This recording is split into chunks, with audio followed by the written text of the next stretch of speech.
what led me to being a sister? Okay, so have y'all ever prayed? Yeah. So you know what praying is? Yeah.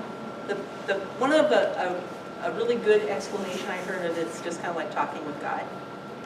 Except you normally don't hear answers back. There are only a few special people who have heard answers. So it's not something you actually hear with your ears.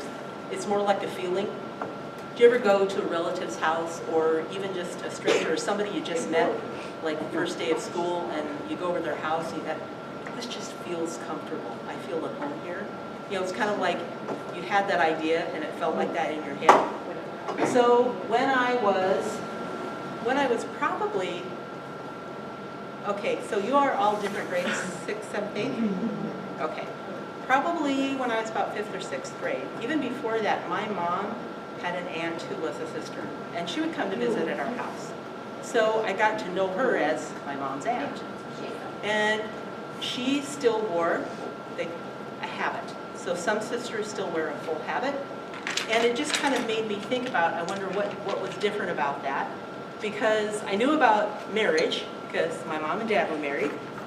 And I didn't know about sisters. So I kind of got to thinking about it when I was young. And then when I was in junior high, I had teachers who were sisters.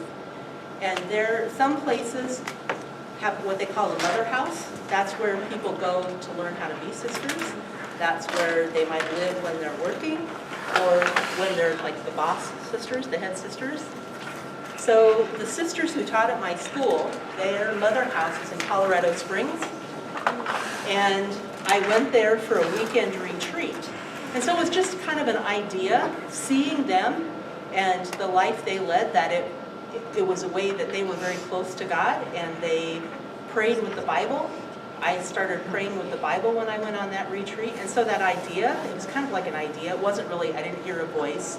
The phone didn't ring and I take it out of my pocket and it says, hello, it's God, and I want you to be a sister. It would be nice if it was that easy to figure out. But remember when I said about going to your friend's house and just feels really comfortable and you can feel at home? The more I thought about it, it's like, oh, do I really want to think about that? But the more, when I didn't fight it so much, it felt right.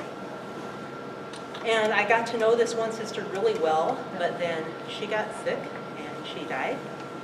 And I quit going to the retreats at that place, and I thought, well, if the only reason I was going there was because she was my friend, then I really must not have what's called the vocation. That means God wants you to be a sister, or God wants you to be married, or God wants you to be a single person. So I thought, okay, I didn't have a vocation to be a sister.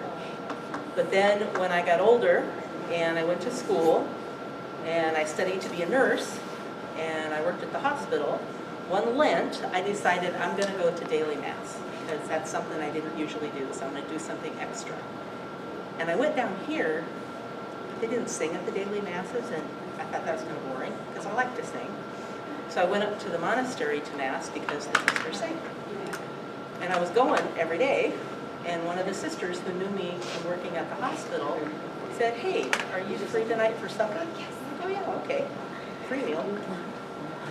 So I went to supper there, and then that idea started, and I thought, well, I can't just push this away, I'm going to have to follow up. And so then I started meeting with the sister who had the job I now have of vocation director.